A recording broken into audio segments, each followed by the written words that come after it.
दोस्तों, एक कहावत है कि जिसके घर में माता पिता कभी हंसते नहीं,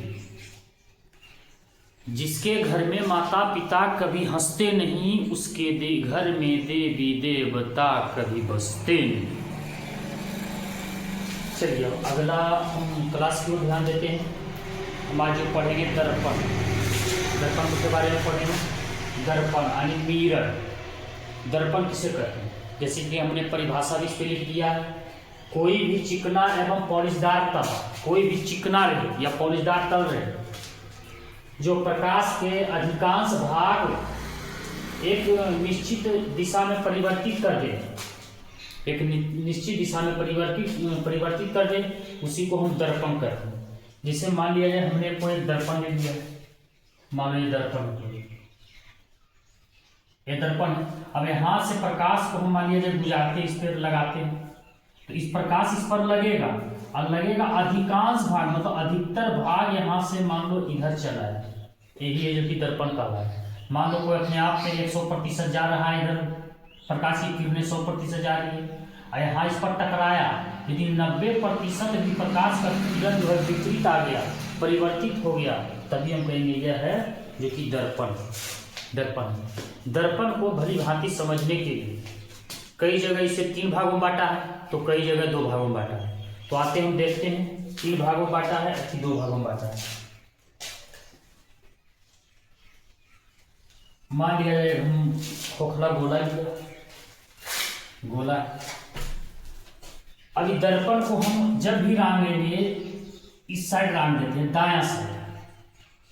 देखो दायां साइड हमने रांग दिया है, इसको उस साइड भी इसी साइड रांगेंगे, दायां साइड रांगेंगे। यहां भी हमने रांग दिया दायां साइड, रांग दिया। अब देखो ये भी एक दर्पण बन गया और ये भी एक दर्पण बन गया। अब देखते हैं तीसरा दर्पण। मान लो ये छोटा है तो घूर गया, तुरंत हो गया, ऐसा करके घूर गया, एकदम बड़का हो रहता, एकदम बड़का हो रहता। तो ये वाला जो भाग जो उतना से निकल रहा है, थोड़ा इसको ऐसे करके इसे निकाल सकते थे कि नहीं? बिल्कुल निकाल सकते हैं। इसको एक साइड कलई कर देंगे, यानी रांग देंगे, पोतैया कर देंगे। देखो दर्पण बन गया। अरे इसमें हम देख रहे हैं दर्पण 3 प्रकार के, एक दर्पण यहाँ, एक दर्पण यहाँ और एक दर्पण यहाँ। 3 प्रकार के दर्पण मिल रहा है। तो इनके बारे में हम समझते हैं भली भांति। देखो और मान लेते हैं इस साइड हम मिटा दिए हैं, वो भी मिटा देते हैं, बाद में देखेंगे। हमने मिटा दिया है बीचों बीच। अब देखो दर्पण बन रहा है, ई वाला जो बन रहा है इसको कहते हैं उत्तल दर्पण। उत्तल दर्पण ऐसे रहता है, और इस साइड जो बन रहा है इसको कहते हैं अवतल दर्पण। ये उत्तल दर्पण हुआ। एजा जो वो निकाले थे अपने इस तरह से ऐसे, अब कोई साइड रांगो, ये तो ऊपर साइड रांगो या नीचे साइड रांगो ऐसे, इसको कहते हैं समतल दर्पण। समतल दर्पण। अब इन तीनों में हम पहले समझ लेते हैं समतल दर्पण के बारे में, उसके बाद इन दोनों दर्पणों की चर्चा करेंगे। एकदम भली भांति समझेगा, इतना आसान है कि अब कह नहीं सकते। हम समतल दर्पण के बारे में पहले पढ़ लेते हैं।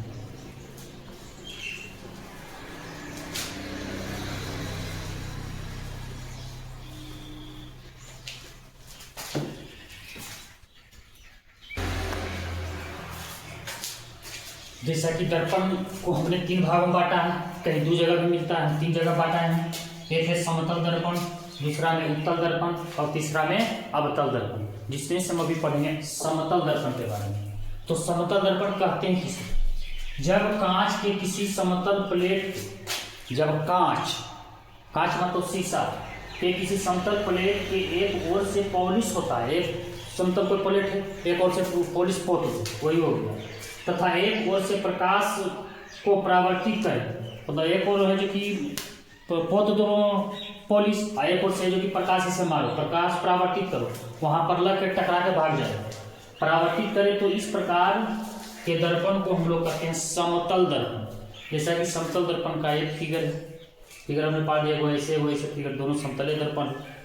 अच्छा, अब समतल दर्पण के उपयोग भी देखते हैं। इनका उपयोग भी कुछ है, अपने चेहरा को देखने के लिए इसका प्रयोग किया जाता है। दूसरा में पेरिस्कोप में, जब समुद्र में बड़ी बड़ी पानी की जहाज़ें रहती है तो अंदर चली जाती है, पनडुब्बियाँ अंदर चली जाती है और बाहर की वस्तु को देखने के लिए ऊपर आती है, तो इस तरह से ऐसे करके उसमें लगा हुआ रहता है ताकि बाहर के वातावरण और आसपास के चीज़ों को उसे देख सके। इसको पेरिस्कोप में भी इसका प्रयोग किया जाता है। चलो समतल दर्पण हो गया, आप उत्तल दर्पण और अवतल दर्पण के बारे में समझते हैं। तो हमने गोला लिया, इस गोले को बीचों बीच ऐसे करके हमने काट दिया, 2 भागों में काट दिया, और जब भी दर्पण बनाना है तो हमें दायां साइड रंगना है। किसी भी दर्पण में हम दायां साइड रंगेंगे। यह दर्पण है, इस भी दर्पण को हम ऐसे रंगेंगे, दायां साइड दर्पण बनेगा। इस साइड को कहते हैं उत्तल दर्पण, उत्तल दर्पण, और इसको कहते हैं अवतल दर्पण, अवतल दर्पण। अब समझते हैं उत्तल दर्पण और अवतल दर्पण के बारे में। उत्तल दर्पण पहले परिभाषा समझो क्या है। उत्तल दर्पण किसे कहते हैं? जिस दर्पण में दायां साइड रंगा, हम लोग देख रहे हैं इस दर्पण में दायां साइड रंगा हुआ है, तो जिस दर्पण का दायां साइड रंगा हो और वही साइड धंसा, रंगल के साथ साथ ये धंसा हुआ है, तो जिस दर्पण में दायां साइड रंगा हो और वही साइड धंसा तथा बायां साइड उठा, ये बायां साइड हो गया है, ये उठा, इसको हम कहेंगे कौन सी? उत्तल दर्पण। अब अवतल दर्पण की परिभाषा समझ जाते हैं। जिस दर्पण में दायां साइड रंगा हो, जिस दर्पण का दायां साइड रंगा हो और वही साइड उठा, दायां साइड रंगल है उठा लेने से, तथा बायां साइड धंसा हो, उसे हम कहते हैं अवतल दर्पण। ठीक है, अवतल दर्पण। अब इन दोनों के बारे में समझते हैं आगे थोड़ा सा। क्वेश्चन पूछता है, अब देखो दर्पण, उत्तल दर्पण। क्वेश्चन पूछता है उत्तल दर्पण को अपसारी दर्पण क्यों कहा जाता है? तो मान लिया है उत्तल दर्पण है, अब यहां से प्रकाश हम लाएंगे, प्रकाश ला रहे हैं, पड़ा रहे हैं उत्तल दर्पण पर, अब प्रकाश यहाँ पड़ेगा, पड़ के इसे करके छितरा जाएगा ऐसे। फिर मान लो और प्रकाश लाते हैं, यहाँ से मान लो हमने प्रकाश पड़ाया और यहाँ से प्रकाश पड़कर यहाँ से ऐसे छिड़िया जाएगा। यहाँ से देखते हैं प्रकाश पड़ा कि ऐसे पड़ाया तो फिर इधर ऐसे छिड़िया जाएगा। फिर मान लो रहे हमने प्रकाश पड़ाया, फिर यहाँ से प्रकाश पड़ के इधर छिड़िया गया। यानी अब उत्तल दर्पण में प्रकाश जब पड़ता है तो उत्तल दर्पण पर पड़कर छितरा जाता है। इसी क्रिया को हम लोग कहते हैं अप, उत्तल दर्पण को अपसारी दर्पण कहते हैं। क्वेश्चन पूछता है विद्यार्थियों कि उत्तल दर्पण को अपसारी दर्पण क्यों कहा जाता है? क्यों कहा जाता है? तो क्यों कहा जाता है? सुनो मेरी बात। उत्तल दर्पण को अपसारी दर्पण क्यों कहा जाता है? इसको आंसर ऐसे लिखेंगे, अनंत से आती प्रकाश की किरणें उत्तल दर्पण पर पड़कर, अनंत से आती प्रकाश की किरणें उत्तल दर्पण पर पड़कर बिखेरते हुए चली जाती है। क्या करते हुए चली जाती है? तो बिखेरते हुए चली जाती है। इसलिए उत्तल दर्पण को हम अपसारी दर्पण कहते हैं। ये हो गया उत्तल दर्पण। ठीक इसी तरह से क्वेश्चन पूछेगा ऐसे करके, ई दर्पण वाला क्वेश्चन है VVI क्वेश्चन। क्वेश्चन नंबर 2, अब मान लिया गया ये अवतल दर्पण है, इसमें क्या होगा? क्वेश्चन इसको ऐसे पूछेगा, कहेगा अवतल दर्पण को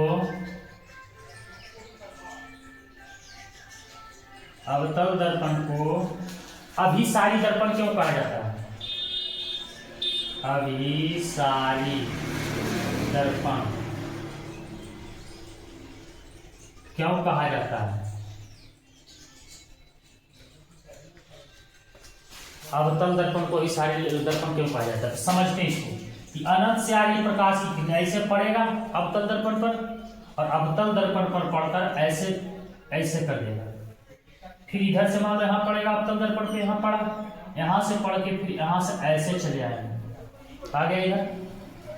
और मान लो प्रकाश पड़ाया, यहाँ मान लो पड़ाया है, फिर जब भी आएगा जब भी प्रकाश की किरणें यहाँ पड़ेगा, फिर यहाँ पड़ाया यहाँ पड़ेगा, यानी जब न तब ज्यों न त्यों जो अवतल दर्पण है ऐसे करके जो सबसे गड्ढा के आसपास रहेगा वहां जाके पड़ेगा, यहाँ पड़ा देगा। तो इसका यही आंसर हो जाएगा कि अनंत से आती प्रकाश की किरणें अवतल दर्पण पर पड़कर, कौन दर्पण, अवतल दर्पण पर पड़कर एक बिंदु पर मिला देती है। क्या कर रही है, एक बिंदु पर मिला देती है। इसलिए अवतल दर्पण को हम लोग अभिसारी दर्पण कहते हैं, अभिसारी दर्पण, अभिसारी दर्पण कहते हैं। क्वेश्चन पूछता है ऑब्जेक्टिव में भी, किस दर्पण को अभिसारी दर्पण कहते हैं, तो अवतल दर्पण। कहेगा किस दर्पण को अपसारी दर्पण कहते हैं, तो उत्तल दर्पण को कहते हैं। और इससे संबंधित कुछ चीजों को देखते हैं, इसको हम मिटाते हैं, अगला टॉपिक को चलते हैं।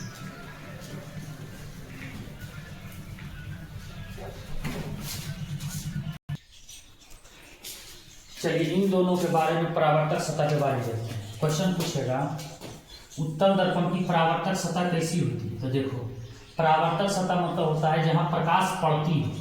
मान लो हम यहाँ से प्रकाश को लाया, यहाँ पड़ाया, फिर पड़ा अभी भाग पर, फिर मान लो यहाँ से लाया, फिर पड़ाया इस पर, उत्तल दर्पण पर, यहाँ पड़ा। ठीक इसी तरह से इस दर्पण पर देखते हैं, प्रकाश लाया और पड़ाया यहाँ, फिर प्रकाश लाया और पड़ाया यहाँ।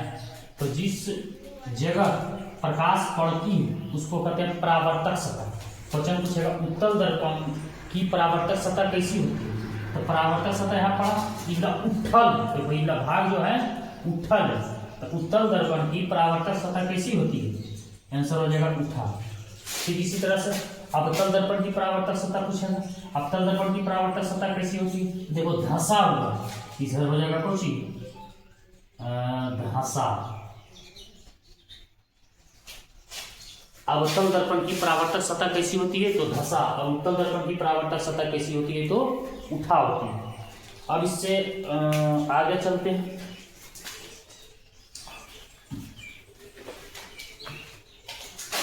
और कुछ चीजों को देखते हैं। ये दर्पण जो है उत्तल दर्पण और ये अवतल दर्पण। दर्पण बनने से पहले ऐसे था, ऐसे था। अब यहाँ मान लेता हूँ, यहाँ से हम कोई रेखा खींचा, इस पर पहुंचाया, ये दर्पण है। दर्पण से हम दाएं साइड जाएंगे, कोई भी दर्पण है उस दर्पण को दाएं साइड जाएंगे तो प्लस हो, यानी उत्तल दर्पण की वक्ता त्रिज्या रहे या फोकस दूरी रहे या कोई भी चीज रहे, सभी के सभी प्लस में होते, यानी धनात्मक में होते। जबकि ये उत्तल दर्पण है, सॉरी अवतल दर्पण है। अवतल दर्पण के देखो यहाँ दर्पण बेचारा खड़ा है, यहाँ खड़ा है दर्पण। अब यहाँ से आएगा इधर बाएं साइड, तो बाएं साइड जो होता है माइनस में होता है, तो सभी के सभी चिन्ह में है कि माइनस होंगे, यानी ऋणात्मक में होंगे सभी के सभी। चलते हैं उत्तल दर्पण और अवतल दर्पण के उपयोग के बारे में समझते हैं। तो उत्तल दर्पण जो है छोटा सा चीज है, ये तो बड़ा चीज है। मान लेते हैं हम छोटी सी लेंगे, चम्मच भी लेंगे, चम्मच से हम चाहेंगे अपनी पीछे की ओर वस्तुओं को देख लिए तो देख सकते हैं, यहाँ से देख सकते हैं। अच्छा, कहीं कहीं जगह बड़े बड़े बाजारों में स्टील के कुछ प्लांटे लगे रहते हैं, इस तरह से इतना, इतने में जो आगे पीछे वस्तु आवागमन होता है इतना में दिखाई दे देता है। तो उत्तल दर्पण के उपयोग को समझते हैं। उत्तल दर्पण का उपयोग निम्नलिखित है। इसको हम करते हैं साइड मिरर के रूप में, मतलब पीछे की ओर वस्तु को देखने के लिए साइड मिरर के रूप में इसका प्रयोग करते हैं। और इसको प्रयोग करते हैं कहाँ करते हैं, सड़क या बाजार या गलियों में स्ट्रीट लाइट में करते हैं। कई कई बाजार में, बड़े बड़े बाजार में, शहर में, गलियां में स्ट्रीट लाइट रहता है, स्टील का लाइट लगा हुआ रहता है, STEE, स्टील लाइट लगा रहता है। स्टील लाइट का प्रयोग करते हैं ताकि जो व्यक्ति आवागमन हो रहा है इधर से तो उतना ही छोटा सा स्टील में पीछे की वस्तु सारा दिखाई दे देता है। दूसरा में गाड़ियों के साइड मिरर के रूप में इसका प्रयोग करते हैं, साइड मिरर के रूप में। ठीक इसी तरह से अवतल दर्पण का उपयोग हम देख लेते हैं। अवतल दर्पण का उपयोग भी बहुत सारा है, जैसे गाड़ी का हेडलाइट में करते हैं, किसी भी प्रकार के बड़े गाड़ी हो, जैसे मोटर गाड़ी, साइकिल, मोटर गाड़ी, बस, ये सब चीज़ों में गाड़ियों के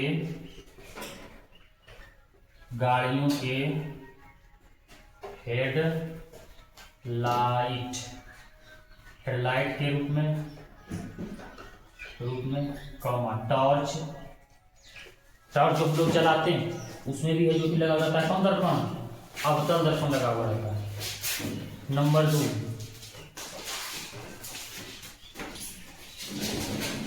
इसका प्रयोग हजामती बनाने के लिए भी किया जाता है। हजामती मतलब दाढ़ी बनाने के लिए भी इसका प्रयोग किया जाता है। और इसका प्रयोग डॉक्टर साहब, नाक, कान, गला, मुंह, दांत, ये सबके डॉक्टर साहब अवतल दर्पण का प्रयोग करता है, जिससे कि रोगियों को बढ़िया से उसको जांच करें, देखें, सब कुछ करें और इसका इलाज करें। अच्छा, इसका प्रयोग सौर भट्टियों में किया जाता है, बड़े बड़े भट्टियाँ लगाया जाता है, उसमें ऐसे करके लगा दिया जाएगा, उसमें खाना बना दिया जाएगा। और सोलर कुकर में भी प्रयोग किया जाता है इसका अवतल दर्पण।